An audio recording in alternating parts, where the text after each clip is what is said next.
sec. Nah.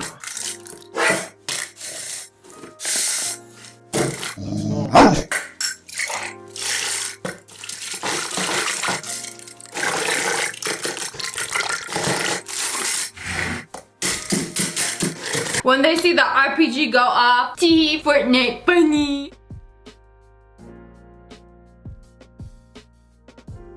Welcome back to YouTube History. Today we'll be discussing the timeline of controversies revolving around React content. It began around 2015 and simmered down until a new era of content began that went overlooked until recently.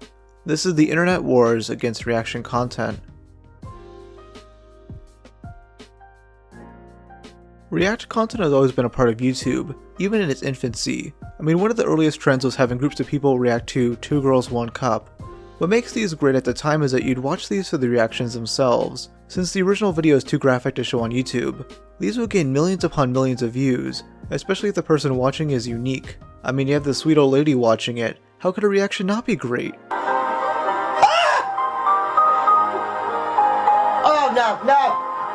no, I can't! Many other reaction channels at the time had a similar format, having some random person react to a gross YouTube video. They were all pretty amateur in nature, but they had some charm. The first big reaction channel would belong to the Fine Brothers, aka Benny and Raffi Fine. Their channel React would begin producing this sort of content in 2010, mainly having kids and elderly people react to viral videos. You don't even really have to know what he's saying. Whoa! It was a simple format, though many liked them at the time due to their high quality and amount of reactors in each video. Soon they would introduce other reaction shows, allowing them to reach past 10 million subscribers by around 2015. Due to their success, many other YouTube channels thought they could do something similar. Sometime around 2014 to 2015, many reaction channels started popping up.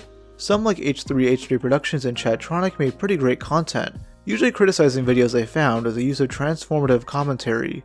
Many other channels would just silently react to random videos, adding nothing of note. I'll call these guys the lazy reactors. Channels like Blasphemous HD TV, Rashad the Reactor, Nostalbro, Reaction Time, CJ So Cool, and especially Jinx. There were way more, but it's hard to find them as many fell into obscurity or had their channels deleted. These guys simply found some random video a commenter suggested, having it play at the bottom of the screen, while they watched it in full. They almost never added anything interesting to it, besides the occasional "wow" or "no way." What is this? What the f? At the end, they'd usually add a minute of commentary, but that too was generic. What began to piss people off was how they were essentially stealing content. If they weren't reacting to some "My Name is Jeff" Vine compilation, it's usually a video some other YouTuber spent loads of time on, videos that were better than theirs ever could be. They practically re-upload the same video, just with their face in the corner freezing like Joe Biden at a press conference. The typical response was for them to say that they always gave credit, and link the original creator's channel in the description. The main problem with that is that their primary audience would never click these. Why? Well, cause they were little kids. These kids probably just started watching YouTube, and saw reaction channels as good content. Who needs to find actual good content on their own, when these channels just compile them all for you? YouTube had also changed its algorithm to favor watch time and percent of video completion, which screwed over short form content but helped these guys rake in the cash. You guys remember Derek Savage? Derek is the director of Cool Cat Saves the Kids, a hilariously awful kids movie starring a full grown man in a catsuit hanging out with children. What if the YouTubers took a crack at reviewing it, with one of the most notable being I Hate Everything? IHE, aka Alex, would be legally threatened by Derek over his review, as the director accused Alex of infringing on his copyright. Now this whole situation could be a video in of itself, but basically after multiple back and forths, Derek yielded after realizing Alex was right about the Cool Cat review being fair use. Around the same time in 2015, Alex also released a trilogy of videos criticizing reaction channels, with his main argument being how non-transformative the lazy reactors are. The Cool Cat situation helped in giving Alex credibility when it comes to fair use, especially when compared to the other commentary channels covering this topic. His first video, simply titled I Hate Reaction Videos, laid the groundwork for his arguments. One is a stance on what being transformative really is in terms of YouTube content. As in, while a video game might be a copyrighted product, a let's play on said video game can be considered transformative, because in theory the person recording the game is adding something inherently unique to it that can't be replicated anywhere else, much in the same way that a song might use samples to make something original out of it. The argument of transformative YouTube content is relatively solid for the most part. I don't think anyone could argue that, for example, my own series The Search for the Worst could be considered a passive, purposeful abuse of other people's content, because I carefully craft it into something else, something new. Alex then attempts to draw a line on what style of reaction content is transformative or not.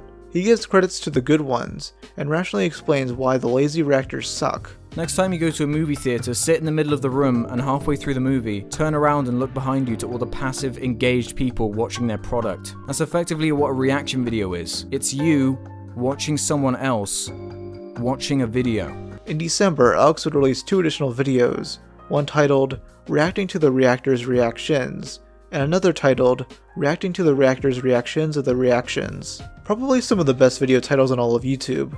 In these, he responds to the hilarious yet sad responses made by the lazy reactors. The most notable are from Rashad the Reactor and Nostalbro, who used to go by Nostalgic Brony. The bulk of Alex's response to the latter was for him to slowly zoom into the Sonic poster in his room. For Rashad, he criticizes boastful nature and inherent lack of responsibility when faced with backlash.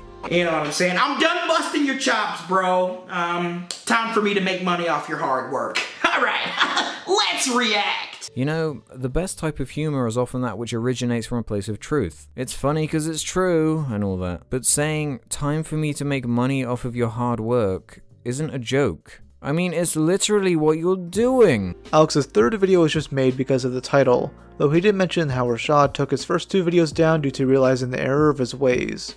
Alex also mentions the drama involving Jinx and 2 YouTube legends, Jacksfilms and Idubbbz. In August 2015, Idubbbz, aka Ian, would release a video titled Reaction Videos, YouTuber Reacts to Reaction Videos. Here he'd lay out his own criticisms of lazy reactors, while also just flat out making fun of them. He touts this as an interactive reaction video, baiting reactors into interacting with Ian like he's Dora the Explorer.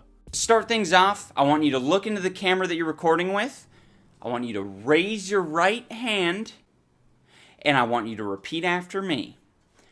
I am a YouTuber. My content is repugnant. I am the cancer of YouTube. Muy bien! Very good, everyone! Ian's main target in this video is Jinx, who at this point was one of the biggest reaction channels at around 800,000 subs. He points out Jinx's stupidity, especially when it comes to interacting with his audience. Ian thinks that if Jinx is running out of stuff to react to, he might as well react to his own reaction since it'll pretty much be the same thing anyways. If you didn't guess it by now, reaction channels make reaction videos to other reaction channels reacting to their videos. Yes, it's a golden ratio of retardation. That previous joke may have been a bit too advanced for some of the reaction channels in the audience. Here's some that might be a bit more your speed. Yeah, a little bit of slapstick. You like that? You like that? Oh, very good, very good. Another good point Ian brings up is how nobody is there to watch the reactor, just the content they're reacting to. He gives an example of a cam whore watching a boxing match, saying 90% of his attention is focused on the fight. Only 10% goes to her, as he'll have to pay attention when she's squeezing her tits. This is the same with Jinx's videos. You'll only pay attention to him when he occasionally laughs or says something stupid. I'm not saying that reaction channels are the cam whores of YouTube, because cam whores have it much harder. Cam whores actually have to put dildos down their throat. Okay? Cam whores actually have to give attention to people in the chat. Cam whores have it much harder. They have to sit there for sometimes hours humoring these fucking retards and saying, yeah, I do like your big dick. Following this, hate against Jinx would rise, especially with the videos made by I Hate Everything and Grade A Under A, though one video really started stirring the pot. On December 10th, 2015, OG YouTuber Jacksfilms made a video titled Reacting to an Awful Reaction Channel. Here, he watched as Jinx lazily reacted to episode 99 of his series Your Grammar Sucks. For 11 minutes straight, Jax sits there with the same geeky smile, basically doing what Jinx does. He ends the video by saying this. Yo Jinx, that was a dope ass video, man. That was just hella tight. I really like the part where you played my video in its entirety. and then didn't really react to it, just kind of sat there. I also like the part where you added virtually no insight. You just kind of rambled on for about 5 minutes and missed the point entirely. Pretty brilliant how you play the entire video in your channel. It's like it's a one-stop shop. Why bother going to my channel to watch that video when you can just watch that and your reaction? So what I'm gonna do is I'm gonna start reacting to your videos, but I'll just show your videos in their entirety. That way it's like a one-stop shop. People don't even have to go to your channel. They can just go to mine for your videos and then my reaction. Sound good? God bless. Many big YouTubers were in support of this to take Jinx down a peg. Creators like Alex, Ian, Rob Gavigan, Gamer from Mars, Mr. Nightmare, Dolan Dark, Slapped Ham, Filthy Frank, and more. This wasn't just YouTube drama at this point. This was becoming a full-blown content war. I remember once a big YouTuber said, "No one cares about what people do on YouTube until there's money involved in the equation," and that's so true. I see people that use clips of my videos all the time. I see countless reaction videos of my YouTube videos, and I fucking hate reaction channels. That same day, Keemstar Drama Alert would invite both of them on to have a debate. Off the bat, Jack calls Jinx out for freebooting content, saying his content is less of a reaction and more of a re-upload. It was uploaded in its entirety, and I just feel like a proper reaction video doesn't quite do that. They'll upload highlights of the video, and they won't upload the entire video in its entirety, and to me that's like no better than freebooting, what you find on Facebook all the time with such sites as SoFlo Antonio and the Lad Bible and blah blah blah. Despite this, Jack still tries to find common ground and says he's sure Jinx is a nice guy, and is glad he enjoys his content. In response to all this, Jinx just spouts out some bullshit. He tries excusing his behavior and says he isn't stealing, though doesn't give any good reasons as to why that's true. I was gonna play a clip of him, but this dude just rambles on and says nothing of substance. I mean, just try to listen to this guy. I just wanted to judge epic rap battle videos. Like, I thought it was just fun to give my opinion on those. And then, like, later on, a bunch of people started asking for a bunch of different things. So, in my mind, I thought, like, oh, it would be cool to, give my opinion to other people's videos. And then, like, later on, I figured, like, some people will not like this, you know what I mean? And I get that. So, I'm not, like, coming at Jack like, man, you're trying to bash me. I get where he's coming from completely. But I'm just like, you know what I mean? Like, I'm not trying to steal anything from you. Like, that's why when he put the video out, I apologize. Like, my bad, man. I know, and I did see, and Jinx, I did see your apology in the comment section, and I know you took the video down. And thanks, man. That's huge. That's really big of you. So thank you for that. And I'm not trying to bash you or anything. It's just the method in which you do it is incorrect. Yeah. And I mean, in the future. Sure, I understand that you want to upload the whole video because your reaction is organic. But what about in post? What about after you record everything? You can just kind of like cut to a highlight of your reactions. So it's not you watching a 6-minute video, it's maybe 30 seconds to, I don't know, I'm not going to give you a time, but I mean, we just see like reactions like when you do laugh or when you do have something to say. Because that's how the Fine Brothers do their React series. They don't show the video in their entirety, but they show highlights of the YouTubers or the elders or the teens or what have you reacting, like the little important moments. And then there's a discussion. They ask these questions, they provide analysis, they provide context to where the clip came from, and it's like this whole lesson. That's how I feel a proper React video is made, when there is analysis and there's kind of like this open discussion. You know what I'm saying? And that's all. I really like that Jack is trying to give Jinx legitimate advice here, though I'm sure Jinx is only pretending to agree with it. He still tries to defend himself, but has no leg to stand on and gets pressed even further by Keemstar. Keem is definitely the main instigator here, which annoyed Jack to the point he made a parody called Tube News. Idubbbz, thanks for joining us, dude. What's up? Hey, I just wanted to call in and say go fuck yourself. I hate your show. I hate everything that it stands for. You're what's wrong with YouTube. Only a few days later, Idubbbz would release the first episode of his series, Content Cop. In this series, he'd give out criticism to big YouTubers or YouTube trends, while mixing in skits and other comedy bits. For the Jinx Content Cop, he did occasionally talk about his reaction content, though also pointed out his original content on the channel Jinx Reload. Not Jinx Reloaded, but Jinx Reload. Spoiler alert, Jinx makes bad content. Look at this smug piece of shit. Just sits on his bed eating a bag of Cheetos as his intro. Oh, hell yeah, dude. Reminds me of that asshole who ate a bowl of cereal for 1 million subs. In this original content, Jinx tries to give tips on how to make good content, though really it's just him telling people how to make shitty reaction videos like he does. I literally came through and reacted to anything. It didn't matter.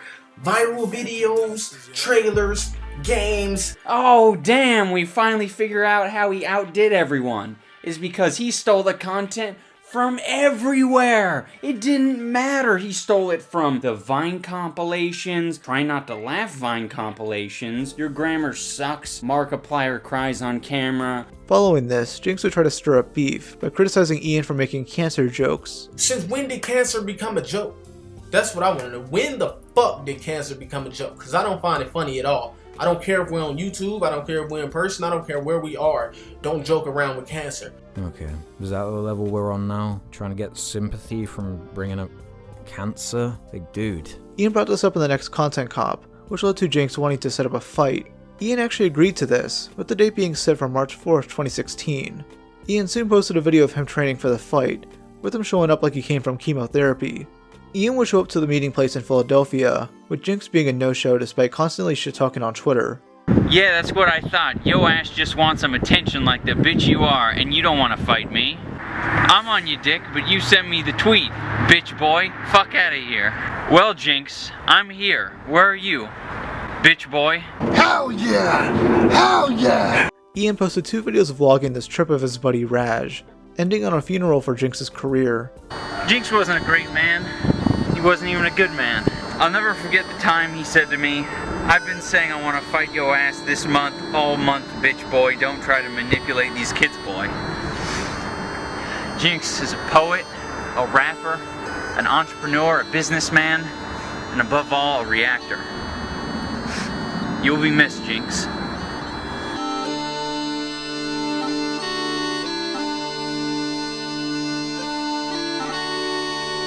This actually wasn't the last time these two would interact, as at VidCon that year, Ian would spot Jinx from across the hall. Jinx is about to react to this. Check this out. We found him. It's about that time. Turn, cunt. Still, baby, don't say a word. Following all this drama, Jinx's career would slowly die out. Though to be fair, this would have happened regardless of the feuds. Nobody watched Jinx for Jinx, so people eventually moved on to other reaction YouTubers. Jinx's channel would be deleted in early 2023.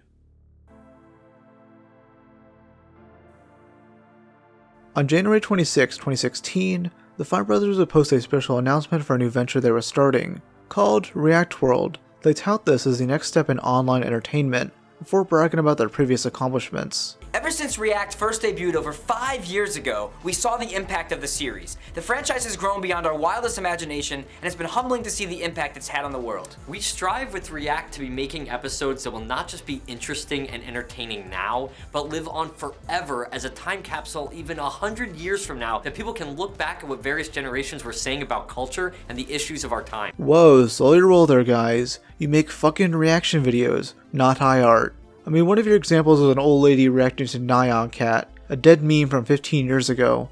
The brothers then tried to explain what React World is. We are excited to announce React World, which is a first-of-its-kind program that allows people and companies to license all our popular shows online, so that anyone, even you watching right now, can create your own versions in a fully legal way and be part of a new and exciting global community. Now the first problem with this is that these guys don't own the concept of reaction videos. This format has been around for decades, even on TV. I mean, Bill Cosby was basically doing his own version of Kids React in the late 90s. They basically want other reactors to ask for permission first, and then split the revenue. What do the other reactors get in return? Just resources you could probably get for free online, and a scummy brand name associated with your content. They also encourage viewers to stop watching other reaction content. Part of why we believe this initiative is important is due to witnessing many creators, ourselves included, having their shows and formats blatantly stolen by companies and people, both online and on television. And we implore everyone not to support those companies and channels. When you notice someone ripping someone's format off, don't stand for it. This is what really pissed people off. They were outright claiming that other reaction videos are infringing on their format and copyright. That might sound like a leap in logic, but there's actually evidence for this. In 2012, the channel Still Cosmo would create a series called Seniors React. Only a month later, the Fine Brothers would create a similar series called Elders React. What makes this super scummy is that the brothers would eventually place copyright takedowns on all of Cosmo's videos. They were only able to get away with this since they were such a big channel. Many others have claimed that the Fine Brothers took their videos down too for simply having a similar format. However, they weren't able to do this with people like Ellen DeGeneres, so they made tweets harassing her. If it is a shame to not have @The Ellen Show reach out to us versus just fully taking it as their own. This happens too often. By the way, all Ellen did was show a bunch of kids' old technology. React World was a last-ditch effort to gain back control over a format they didn't own, so many big YouTubers called them out over this. So in their completely removed ideal world, the first person to come up with a hugely successful channel around a certain theme should be the ones to completely own and control it. That's as stupid as if a company like Sony tried to copyright the term Let's Play. Nobody should own ideas like that. Oh wait, they actually tried that, didn't they? Huh. The whole point of YouTube is that it's a collection of people who collaborate and take ideas from one another to refine it into something of their own. If you can name me a movie reviewer here on YouTube who isn't somewhat inspired by Red Letter Media, then I'd be amazed. Of course, there is a line that needs to be drawn somewhere, but copywriting broad terms such as react isn't the way to go about it. It completely goes against the fair use ideas that everyone fights for on this website. A big point of contention was the fact that the Fine Brothers actually took steps to trademark the term React, along with the names of all their React series. This is real, by the way. They actually put applications in. But what made them regret the decision was the massive backlash they'd get. Alongside I Hate Everything, other channels criticized them, including H3H3 Productions, Moist Critical, Pyrocynical, Boogie2988, Film Cow, and even some of the lazy reaction channels. Everyone was rightfully dunking on them, as they were clearly trying to start a monopoly on reaction content. Definitely the best coverage on them was from the 4th episode of Content Cop. Here, Ian lambasts them for their greedy nature and how generic their content is. The fine cunts were looking to protect the only thing that they have, their format. Any of these people that they feature on their Kids React, Teens React, YouTubers React, they could leave at any point in time and the Fine Brothers would be up a fucking creek without a paddle because no one logs on to the Fine Network to see Rafi and Benny fucked eyes do reactions. What you guys need to understand is that they cannot function without a format because they are the corpses of YouTube. What are they going to do for their videos if they don't have other people coming in to film? They're going to do it themselves? Fuck no. What really stood out about this video in particular was the skit he made with his buddy Raj, where they act out what the Fine Brothers are really doing. Money shot. Kobe, Carmelo, Michael Jordan. Hey, that's pretty good. Hey, that's pretty good. Hey, money shot. Yeah, real funny, guys. Yeah, I'm a clown. Haha, I get it. I'm a fucking clown. What are you doing? Holy shit. You realize this is my format, right? It's just unboxing, dude. It's just unboxing. I do everything that you're doing here. I say the money shot thing. I pull out weird stuff like that. Dude, lots of people pull out weird stuff from boxes. Well, look, you got some weird background on your monitor, Zaboomafoo. Dude, I used to love that show as a kid. We got a little gag going on my channel. Yeah, what's that gag? Zabooma who? Zabooma fool. You know? I just got done watching the Fine Brothers video, and they told me to stop people like you. The Fine who? The Fine Brothers. Define brother. The Fine Brothers. Oh, fuck, dude. You know what you are? A copycat and a thief. No? Yeah. No? Is this your camera? No? Is this your camera? Yeah, it's my... You better not. No. You're stealing my format. No, stop. You're stealing my format, you cunt. Honestly, even with all the hate, the brothers probably wouldn't have cared. What they did care about was their subscriber count, which dropped quite a bit after the React World announcement. They even dipped below 14 million. I mean, you literally had channels fully dedicated to showing their sub count dwindling. I even went as far as to subscribe to their channel just so I could unsubscribe immediately. Take that! Ha! Wait, why were 14 million people subscribed to them in the first place? Thanks, James, I stole your Twitter jokes. In order to stop losing their following, the brothers decided to make some new statements. On February 1st, 2016, the Fine Bros would issue the following statement. Hello, we're here to apologize. We realize we built a system that could easily be used for wrong. The reality that trademarks like these could be used to theoretically give companies, including ours, the power to police and control online video is a valid concern, and though we can assert our intentions are pure, there's no way to prove them. We've decided to do the following. 1. Rescind all of our React trademarks and applications. 2. discontinue the React World program. 3. Release all past content ID claims. The concerns people have about React World are understandable, and the people see a link between that and our past video takedowns, but those were mistakes from an earlier time. It makes perfect sense for people to distrust our motives here, but we are confident that our actions will speak louder than these words moving forward. This has been a hard week. Our plan is to keep making great content with the help of our amazing staff. Thank you for your time and for hearing us out. Sincerely, Benny and Rafi Fine. The same day, they post an apology video pretty much echoing the sentiment. However, it received an equal amount of backlash as the last video, due to their delivery. They come off as angry and snide, subconsciously stating that the audience is a bunch of morons for not understanding what their plan is. First and foremost, we're sorry for confusing people by using terminology like our React format. We were never trying to say that every video where someone reacts to something else is something we would try to control. When we referenced licensing the React format, we only meant our specific series, not the overall genre of reaction videos. We do not own the genre. Okay, then you should have specified that. You made it seem like you were mad at all reaction content, especially since you placed copyright claims on some. A big reason why the original announcement sucked so much is because they were so non-specific. Their content is so vague that literally any YouTube video could be compared to theirs in any way. They treat their audience like a bunch of little babies who don't know what licensing is. We've been trying to find an analogy to explain this better, and we know that this isn't the best, but if you wanted to start a fast food restaurant, you can start one on your own and possibly find huge success. But if you love Burger King and want to be part of that organization, if you join, you'd be able to get access to things like menu items and recipes and specific logos and promotional support. And these are two totally different routes. Same kind of thing here with React World. You can join and get all these assets and support, or you can make your own reaction videos completely without us. It's up to you. Okay, so another question is, have you applied for any trademarks? Yes, we have trademarks just like other companies that use trademarks to protect their properties. So for example, we have a YouTube channel, youtube.com/react. So we're trying to protect it and not run the risk of losing our channel name thanks to someone else getting the trademark. But just because we have or might get trademarks doesn't mean we're going to run around and start taking down videos. Okay, first of all, you shouldn't be trying to trademark a common word. That's stupid. Second, you did take down other people's videos, and you outright lied about it. And the last thing we're going to talk about is if there has ever been a situation where we have to take down someone's video.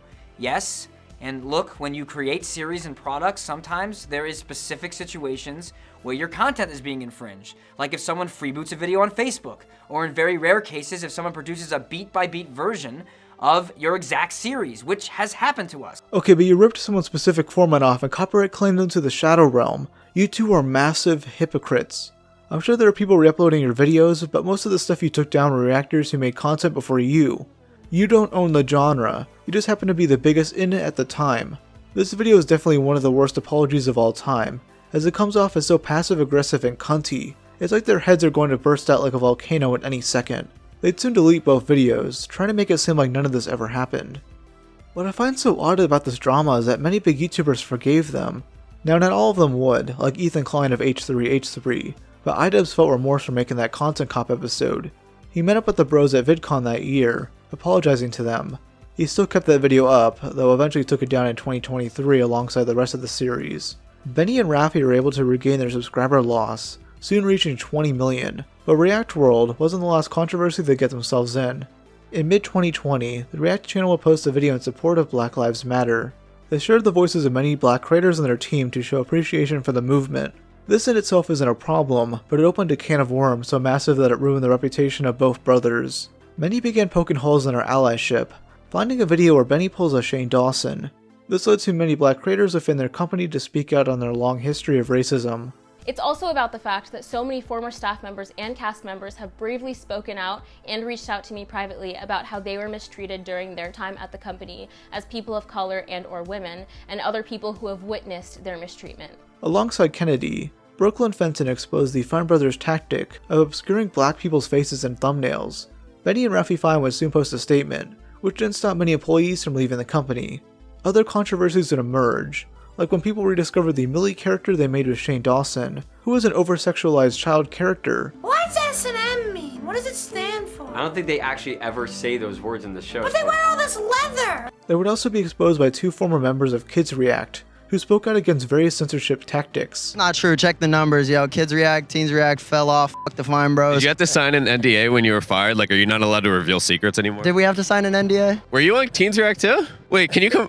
They were just cringe and wouldn't let us speak our mind on a show about speaking our minds. They were on our fucking dick and balls, bro. That shit sucked. We couldn't say nothing. Let's say that you started to give an answer that was like your real opinion. They would just cut it out the video, honestly. They wouldn't put it in, bro. They'd ask questions that were like pointing you towards the direction of a certain answer. Walking out of there being like, yeah, I'm not about to be in this episode at all. At this point, the Fine Brothers' careers are over. They soon left the company, with it now being owned by React Media. Despite still having 20 million subs, its newer videos can barely hit 100k. This all left a gap in the reaction content market, which would be taken up by a group of creators that became popular during a COVID-19 pandemic.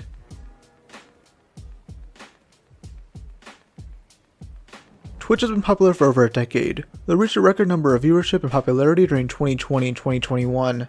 Since so many around the world had to stay indoors, some decided to give streaming a try, with a select few gaining a massive amount of support. Some of these big Twitch streamers are joining to particular communities, the biggest of which being the Poggers community. It's a pretty loose collective, though a lot of these guys have collabed with each other, like Hasan, Pokimane, Ludwig, QT Cinderella, Justaminx, J Schlatt, Amaranth, Ms. Kiff, Asmongold, Moist Critical, and XQC. A lot of these guys market themselves as quirky, wholesome people who love their audiences, though many just exploited these fans' appreciation to defend themselves against oncoming criticism. I definitely want to do a full Idiot Influencers episode on this group, but here I'll be discussing the hate they get in regards to their lazy content. Now I will be generalizing a bit, though I want to point out that my criticisms do not apply to all the aforementioned streamers, just some. Much of the Poggers community would resort to making reaction videos, usually just as bad as the videos made by Jinx or Rashad the Reactor, though these streamers tended to react to longer videos and barely add any commentary. This began to piss people off, including one commentary YouTuber named DarkViperAU. In February 2022, Viper released a 14-page essay named How the React Grift Works, where he lists his grievances with these streamers. In it, he specifically points out what constitutes a lazy reactor, someone who puts no effort into researching the topic and posting the raw reaction online of little to no changes. Viper explains that the videos streamers react to take a lot more time and effort to make, while they only spend a small amount of time watching it and putting it out there for the same market. So in a sense, they're getting just as many views off of less time and effort. This also doesn't include clip channels or posting these to make additional money. Viper thinks this is exploitative, as the original creators aren't being compensated at all, while the streamers can just sit back and make millions. While some of the original creators do get exposure, it's usually rare, and is seen as an excuse by streamers to justify their behavior. Now I'll link the essay below if you want to read it, but it has some issues. Viper overgeneralizes and lacks proper nuance in this topic. He doesn't properly differentiate good reaction content from the bad ones, and even compares reactors to rapists. One of the first to respond was Moist Critical, who wasn't a fan of some of Viper's arguments, though agreed with the basic sentiment. He is so keen to poison you against this 14-page, meticulously argued document that he goes to the length of finding tweets out of context. He doesn't show the context. And it's just like, here's what the document's about. It's 14 pages! I never said that's what the whole document was about. I never made a point even similar to that. I mentioned that there's a section where he compares reactors to someone who would likely commit sexual abuse. And to say that I'm taking things out of context to poison the well is very disingenuous because I didn't take them out of context. I'll show you the whole context right here. One of his fans pointed out their disappointment that he would compare React streamers to someone that would commit sexual abuse. And he argued with this person by saying that their behavior is similar to someone that would sexually abuse someone. And he literally uses that word, even though he says in his video he never said that. Charlie agrees that while React content can help small creators, there can be instances where it hurts them. Viper himself later clarified he wasn't trying to label anyone a bad person, though I see that as false. What I actually admire about Charlie is that he doesn't do reaction content anymore for the most part, and has been associating with the Poggers community less and less. However, I can't say the same for Asmongold, who gave a really shitty response. Yeah, but like what I'm saying is like, I'm sure Josh might have mentioned that as well, but like these two guys have actually shown the numbers of what the effect genuinely is. So how can you say that React content is bad whenever I have people messaging me to react to their content? This has been debunked a bit. Videos that get reacted to by these guys rarely ever get an increase in views. I mean, the people who saw the reaction aren't going to see it again. Also, can we talk about Asmongold's living situation? This guy's rich as hell, yet lives like a 15-year-old basement dweller. He lives like Rigby from Regular Show, holy crap. XQC only had a few drinks on the desk, Asmon's is entirely drinks. Well, that's because all the garbage is on the floor. This shit is everywhere. Look at this phone, wow. Even in 2010, this was like 50 years old. Now there's two particular streamers I want to talk about at length. XQC and Hasan Piker. These dudes are full-on leeches, yet have only gotten worse in response to criticism. XQC is lazy, unintelligible, scummy, and worst of all, French-Canadian. When he's not gambling all of his sponsorship money away, XQC is staring blankly at some random video his chat told him to watch. What makes him stand out is his unintentionally hilarious speech pattern and childish attitude, which led to many memes being made about him. Apple. Apple. What's Sparky's favorite snack? Apple. Apples, yeah. Yeah, I got it. In mid-2023, he began receiving more backlash after he got signed on to Kick. Here he ignored basic copyright law and watched over an hour of the Dark Knight movie on stream. Not too long after, various commentary YouTubers, like Bub Games and Mudahar of Some Ordinary Gamers, pointed out how XQC watched the full 100-minute long documentary, The Kennedy Assassination, inside the book Depository by Lamino. These creators pointed out how his reaction was barely longer than the original and added nothing of value. Plus, it would be re-uploaded to YouTube with little to no changes. Mudahar also pointed out how, back in the mid-2010s, many big YouTubers rightfully called out Jinx, yet won't do the same for XQC and his friends. XQC responded by saying he is triggering these people, and basically ignored the problem at hand. And then being mad that is successful, right? Because it shouldn't be that way. Sorry, sir. My bad. I'm sorry that people like that. I'm sorry, I like that, okay? So that you don't, and you think that like people are making money whatever this, I will give every penny back of any videos that I make that are full react. I don't give a fuck. I don't give a fuck. I don't give a fuck. The money is so little on that end. I don't give a shit. He then joined an episode of the H3 podcast, where he struggles to come up with a legitimate argument for why his content is transformative. Let's say someone comes from your stream. They've watched you all day. They love you. They're a big fan. They watched you react to, let's say, Mr. Beast's new video. Okay? Yeah. And then they come to the homepage. And guess what they see there? Mr. Beast's new video. Do you think that are they less likely or more likely to click his video after they saw it on your channel? I'm gonna answer the question, dude. Well, more or less likely. Okay. No. Just answer one or the other. Two choices. Less. Got him. Yeah. The only notable part is when he tries doing the worm. I think this conversation has kind of been exhausted. People would rather watch me full screen cam do the fucking worm than watch your prime. Bro, watch your do prime it for content. a week. Do a week of no reaction content and see how many fucking views you get. Oh, he's crying in the corner. Oh, okay, sure. I mean, that's content, man. It's original content at least. Yes, do that, bro. Do it. Dude, do you a week. fucking love it, man. Bro, This is the most money value in the past fucking 4 years, bitch. It's awesome. Do a week of no react content. Oh, man. Even a day. Lamino himself would then expose XQC in his 5 million sub Q&A, saying the following.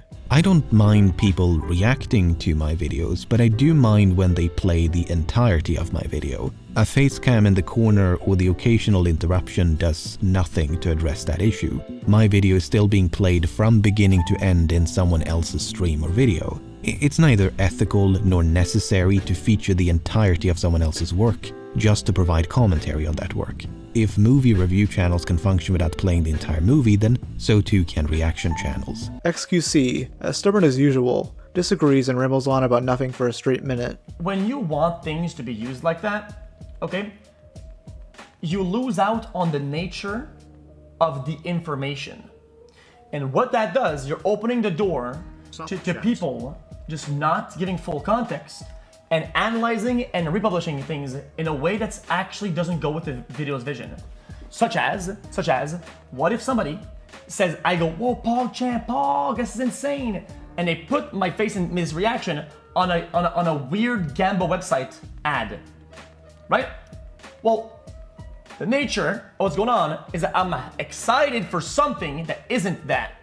They put down a gambling thing, it loses its nature, and it's being used in a way that is not intended. I think that I would like to assume, or like to think that the way I watch his videos are still in the way the video is intended to be consumed. Yet with all that, Hasan Piker is even worse. This dude is a textbook definition of a campaign socialist. He goes on and on about how bad capitalism is, yet he actively participates at the top of it. He makes money off other people's hard work, aka reacting to other people's content, pretends to be charitable yet only donates money his fans gave him, has a $250,000 car, and lives in a $3 million mansion in Los Angeles. He claims he's a socialist by giving back to his community, yet he exploits the work of others without distributing the wealth he makes equally. Hasan is a massive grifter who reacts to content for nefarious purposes. It is common for him to misinterpret important news stories to hit his bias. Remember when he excused 2 teenagers who beat up an old store clerk and robbed him? Doing his job, going about his day, and his business got ransacked there. But from where we are here, you know, it does that the officers are heading back. In terms of you see what they're doing? Being able to disperse this. I fucking despise local media, dude. There you go.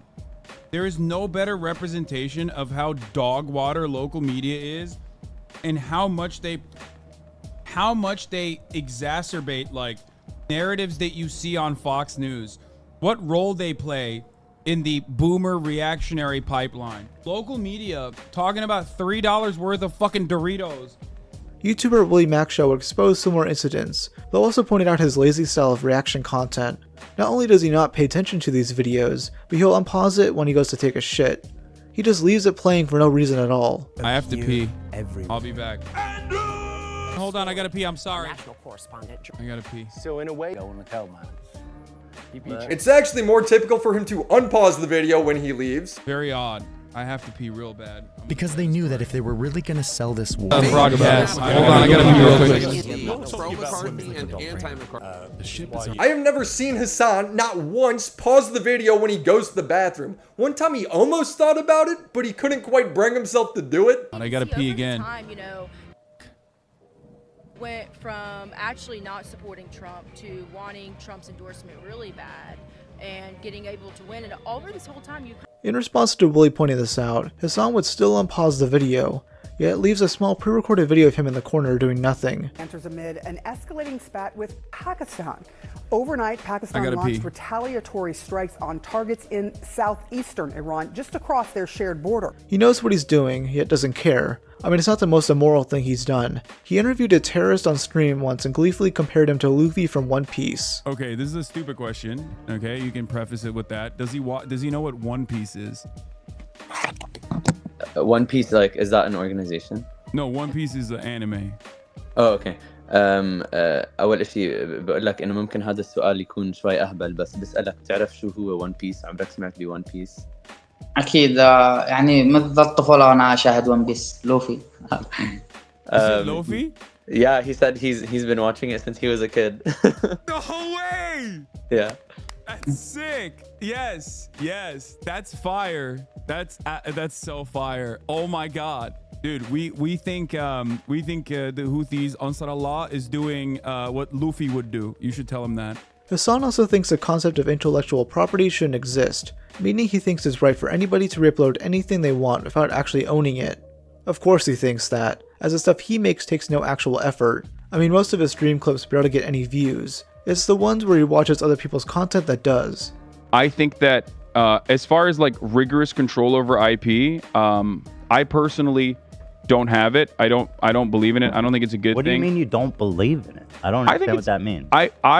You think that people should be able to steal your videos and upload it? Yeah. Of course he's not worried about protecting his own IP. It's worthless. Nobody wants to react to him. The channel that re-uploads his VOD struggles to break 2,000 views a video. The channels that do well are the ones ripping him reacting to other people's content, often unfairly. So do not believe in IP personally, so much so that I've allowed everyone to literally do whatever the they want with my IP. That's why there's like 1,000 different fucking Hasan Abi fan channels out there, some of which have hundreds of thousands of subscribers. Hasan has never given any quality argument for how his reactions are transformative, and usually results to petty insults. In response to DarkViperAU's essay, he simply compares his appearance to Darkside Phil. Like, there are legit things to criticize Dark Viper for, but Hasan is actually afraid of debating these people. He always pussies out, just like with Sam Hyde and Too Mad. Many other commentary channels have joined in on criticizing these streamers, realizing just how lazy and egotistical they actually are. I mean, these losers have to make their own award ceremony, where they make unfunny self-deprecating jokes about it. So you can look forward to a bright 2023 of me watching YouTube videos, reading Reddit posts, and then also reading YouTube comments after I watch the YouTube video. I'm really excited to be able to do that. It's going to be super fun, and who knows, maybe I actually might do it on the channel that I won this award for. As seen in the Jinx situation, Jacksfilms has always been critical of React content. He's also made parodies on Ray William Johnson and Leafy is Here, though began targeting new creators in fall of 2022. First will be the reaction content made by the Sidemen, mainly their Try Not to Laugh series. In particular, he released a video titled Reacting to KSI Reacting to Offensive Family Guy Moments. It's very similar to his original Jinx video, though it's a lot more sarcastic. And so this video is a bit of a double whammy, a bit of a double your pleasure, double your fun kind of thing, because you're not just watching the video for the Family Guy clips, which in and of itself would be a wondrous video in its own right. We're also watching KSI react to it. Though unlike Jinx, KSI never responded, which is probably a good idea. Around the same time, he made a video simply titled Sssniperwolf, where he announced a new second channel called Jacksfilms. This was a parody of her reaction content, as it was super easy to replicate and make fun of.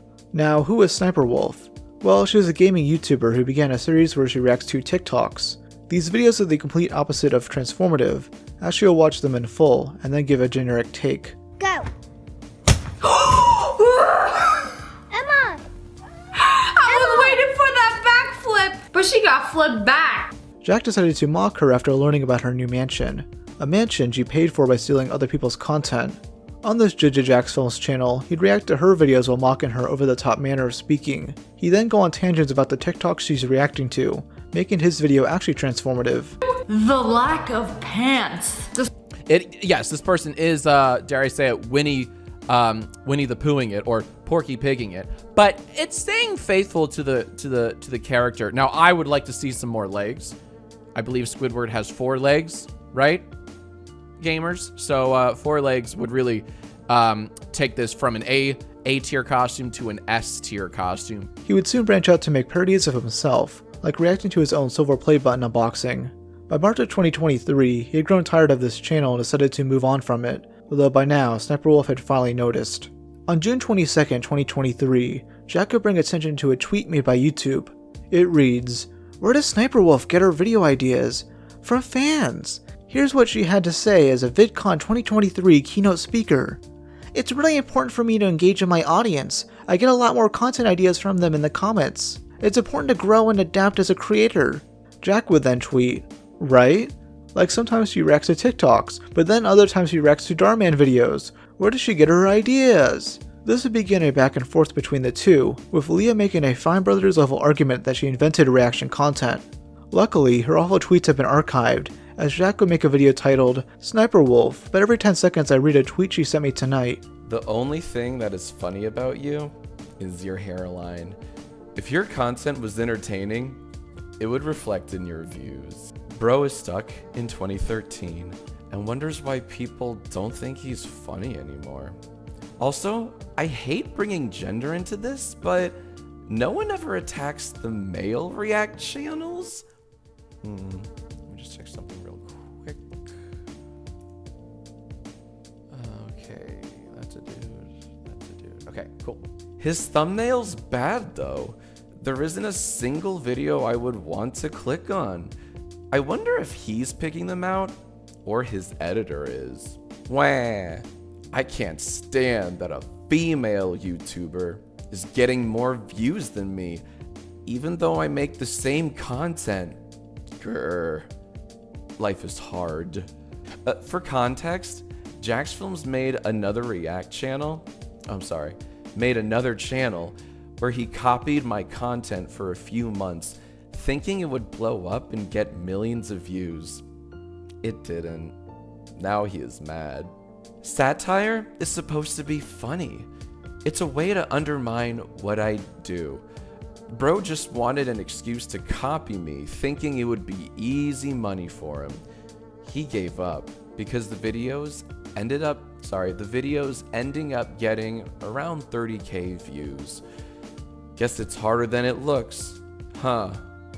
I'm going to have to start charging you 20% since you get your ideas from me.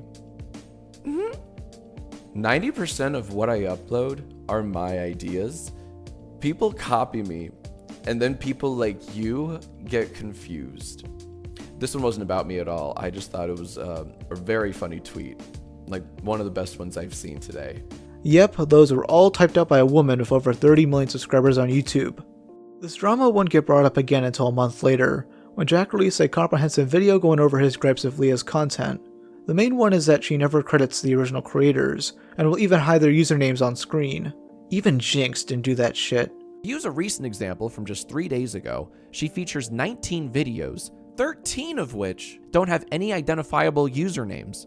That means there's no way to find and support the original creators here. All of the views and all of the revenue go straight to Sssniperwolf. You know the phrase, work smarter, not harder? Well, Sssniperwolf does neither. She just steals and doesn't credit anyone, and has become a zillionaire in doing so. A fire hydrant exploded, and the water's just going everywhere. Pretty cool. Jack disproves the notion that Leah could be reaching out to these TikTokers to get permission, as he asked some of them himself. They were never asked, and some didn't even know their content had been used. In the rare instances that the username isn't blocked out, that creator never got exposure from it. Leah's audience of children aren't going to put in the effort to find them, especially since she won't link them in the description. Leah will also react to freebooted videos. Jack then explains why her content doesn't count as fair use.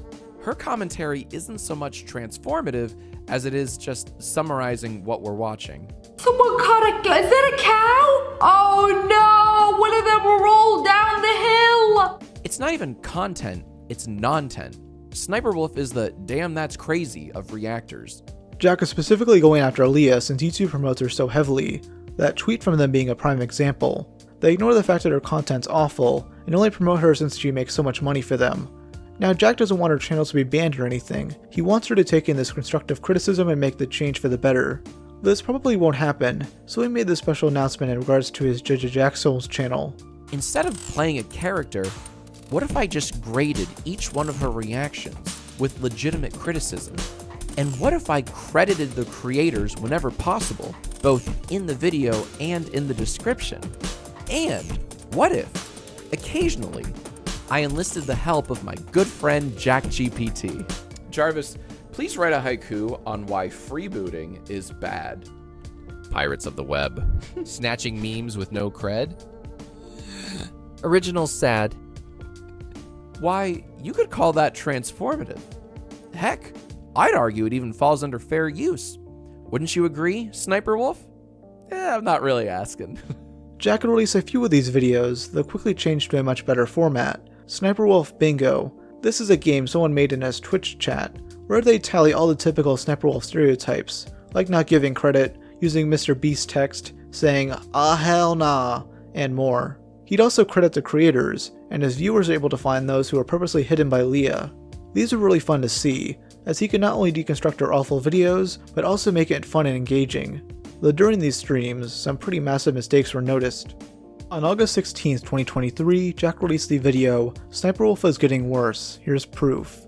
In it, he lists various clips that Leah forgot to edit out. In one video, she played the same segment twice, only split apart by 2 minutes.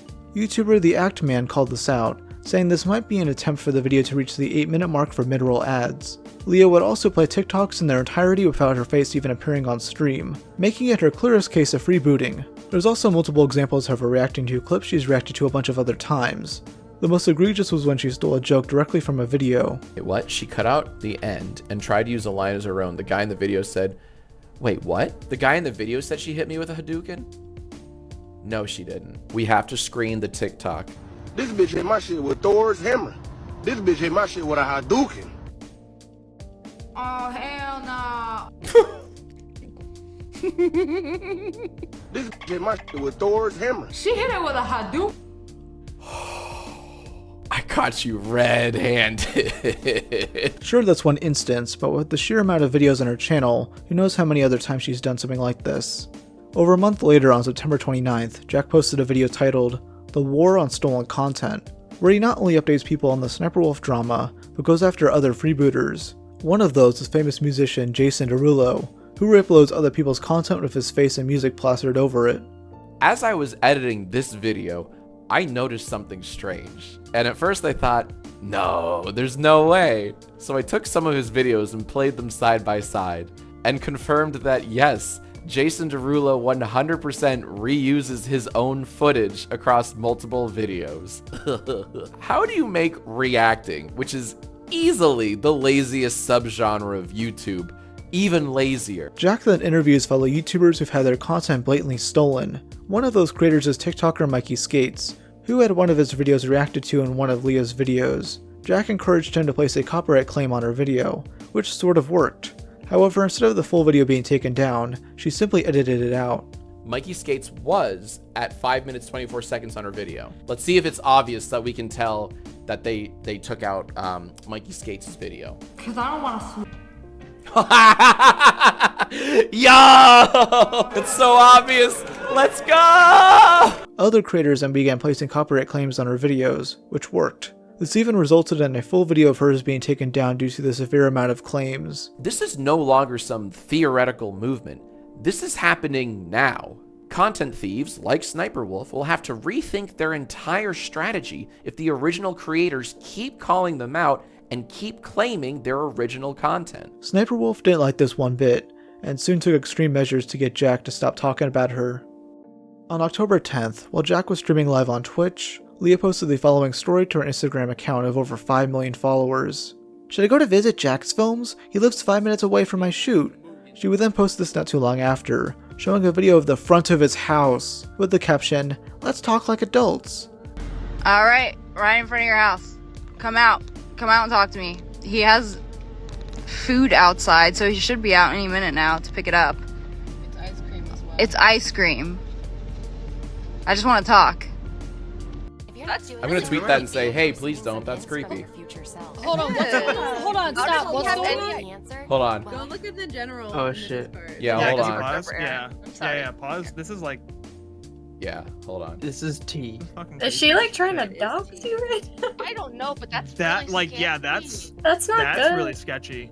That's like That's extremely, so sketchy. Nah, fuck that. How would she know where you live, though? How the fuck does she know where we live? Leave me alone. Fuck? I'm sorry. She's in the house right now, Jack. Shut up. She's literally outside your house. Like 5 minutes ago posted. Wait, what? She's literally right outside your Oh house. my god. This is happening right fucking now. Call the fucking police. Fucking sue her. Wait, what? Call the police. No, there's a I'm video. She's outside your house right now. What the fuck? Holy shit. She literally on her posted Instagram. a video on her story 5 minutes ago. I'm reporting. Oh my god, she Yeah. is. She's outside our house. Fucking record this right now. She's fucking doxing you. Yeah, that's the. Yeah, no, this is fuck her. Oh my god, that's horrible. No, that is a huge No, it's violation not. of privacy and so much else. There's so much wrong with that. No, I'm not getting out, dude. Fuck that. She then began defending herself by claiming Jack is harassing her, even though making a series of videos about someone is in no way comparable to doxing them. This guy's entire channel is just me. Every single video for the past few months has been about me. And it's just like shitting on me. And then his streams, this dude is just like low-key harassing me. Like, should I get a restraining order? Jack would begin tweeting about this, stating, "Sssniperwolf just doxed me on her Instagram. Creepy, gross, violating. What you do is disgusting. You steal content and stalk YouTubers. YouTube, demonetize this dangerous creator or just get her off her platform." She posted an Instagram story right outside her home and deleted it. She literally posted a video of the outside of our house for all of our 5.6 million followers to see. In what universe do you think that's okay? In what reality do you live in where you think this behavior is justified? It's time to get her off the platform. She's no longer a silly creator that steals content, hee. She's a creep that stalks and threatens her critics. Nah, fuck that. Time to get her off YouTube. Leah responded with, "This creep has been harassing me for months," then played the victim, saying I threatened him when I just wanted to talk to him. I have no ill intentions. Sssniperwolf, you showed up to her home tonight and filmed it for your 5 million Instagram followers to see. That's called doxing. The harassing you claim I've been doing is documenting recent examples of you stealing creators' content, stealing jokes, and failing to provide transformative commentary. Obviously it struck a nerve, but wow, doxing me was not on my bingo card. There is no reality where you're in the right here. The next day, Leo posts the following photo of her sister, making light of the situation by joking, "We show up to your house, what you doing?" Jack then issued a 3-minute response video, where he urges YouTube to take action and remove Leah from the platform. YouTube needs to step in and take action. If this goes unpunished, then it sets a terrifying precedent that you can dox and stalk your critics so long as you have a big YouTube audience. If she truly wanted to talk with me, she could have done so through many other means. But there's one thing you don't do. You do not show up at someone's house. That's simply a line you do not cross. Also, for those wondering, Jack has many reasons to be afraid of Leah. First, she's been arrested 2 different times, once for armed robbery and once for aggravated assault. She definitely owns a weapon. Second, she has a rabid fanbase full of simps who would probably do anything to protect their queen. Now they can find where he lives. If she just wanted to talk, she could have just reached out to him privately through DMs, but she picked a childish way out. Many big YouTubers showed their support, so I'm asking YouTube to do something about it. For almost a week, both YouTube and Leah wouldn't say a word. Then, on October 20th, YouTube would post, confirming Sssniperwolf has received a temporary monetization suspension per creator responsibility policies. Off-platform actions that put others' personal safety at risk, harm our community, and the behavior on both sides isn't what we want on YouTube. Hoping everyone helps move this convo to a better place. Many were pissed off about this, as not only was their punishment light, but they also victim blamed Jacksfilms. Sure, he made a lot of content on her, but they were never personal attacks, and he merely focused on her content. Leah then posted an apology clearly written using ChatGPT, as it misspells Jacksfilms. She then continued making her typical content like nothing ever happened, with her sub count only slipping slightly. In the meanwhile, the floodgates were opened. Many began looking into Leah's past, and it was not pretty. I won't go over everything, but basically she's faked her gamer girl image, sexually exploited minors on Omegle, stole her whole image from Azzyland, assaulted her, ghosted a kid of cancer, and didn't pay an employee what they were owed. All of this put together makes her one of the worst YouTubers of all time in my opinion. And if I ever make another big list video about that topic, expect to see her on there. This story never had a happy ending, with Leah's core audience not caring or even knowing about this drama. Jack would then give an update a few weeks later.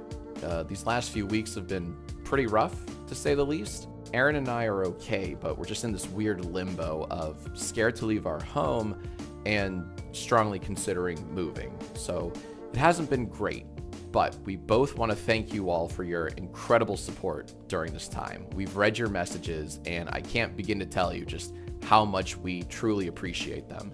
So thank you all so much. Jack then announced Creator Bingo, where he streams his reactions to videos his fans send him. Though to make it transformative, he analyzes them and gives valuable critiques. This is a good replacement. Oh hey, there's me. I'm gonna like it just for the title. Maybe that's cheap, but I don't care. 13 lost episodes of public access shows. Reaction content has always and will always be a thing online. What many of these creators have been trying to do is differentiate the good ones from the bad ones. Let's take H3 Productions as an example. Their old content was great because it added so much to the videos they talk about. Even when they showed the whole thing, it would still be transformative, as it would be split apart and analyzed. If you remember the Bold Guy lawsuit, Ethan and Hila were legally able to prove their videos fall under fair use.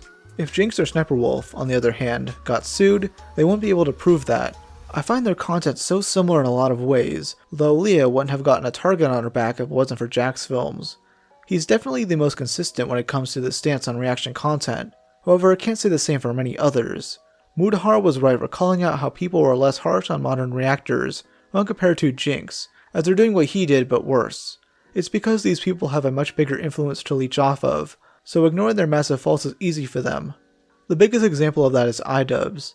Ian had a strong stance against Jinx and similar channels, but now sucks up to the Poggers community to save his dying career. I mean, he's literally hanging out with one of the biggest freebooters on the internet. If you're unfamiliar, Ian has become a massive hypocrite. He thinks that his old content was super harmful, specifically his content cops. Yet he still makes content cop-like videos just to flout the branding. He made one slandering Froggy Fresh, and another one unnecessarily criticizing Cartnarks. During his July 2023 interview with Olay, the Jinx content cop is brought up. She thinks he should specifically apologize to him, though it's due to his race. His criticism of Jinx was justified, but Olay was never familiar with the drama back in 2015. When I stumbled on the Jinx thing, I was like, listen, I'm years behind. I didn't know nothing about Jinx in 2015 of all of this, but I was like, he does not know it wherever he is in the world, but justice for Jinx. I was like, so. Jinx is not innocent. If Ian wants to apologize for using the gamer word in that content cop, sure, but everything else was valid. Olay also recommends Ian pay reparations to Jinx, just because the dude is black. It's not me bringing up the race card, it's her. You go look at the privated videos on the videos, every video you did, every content cop on a Jinx, what you did to you, what you did to all of them, and what was the revenue on those videos, and pay and cut some checks. Ian did not ruin Jinx's career, Jinx did. His channel was part of a trend that was never meant to last. He left, and other, more well-produced reaction channels took his place. Then the Twitch reactors became more popular, and became influential enough for most other content creators to ignore their misdeeds. Honestly, if it wasn't for the commentary community, they wouldn't have gotten away with this. Let me know if there's a particular topic you want me to make a documentary on next. I'm really trying to experiment with this series and cover unique pieces of YouTube history. Also, by the end of the month, expect a big-ass idiot influencers episode on the Poggers community. See ya.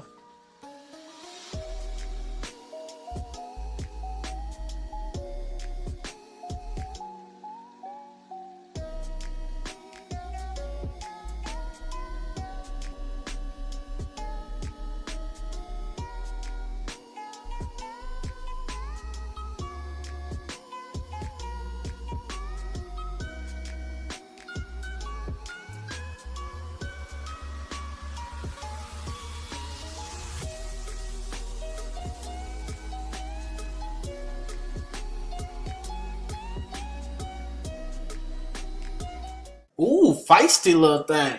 Ooh, feisty little thing. Ooh, feisty little thing.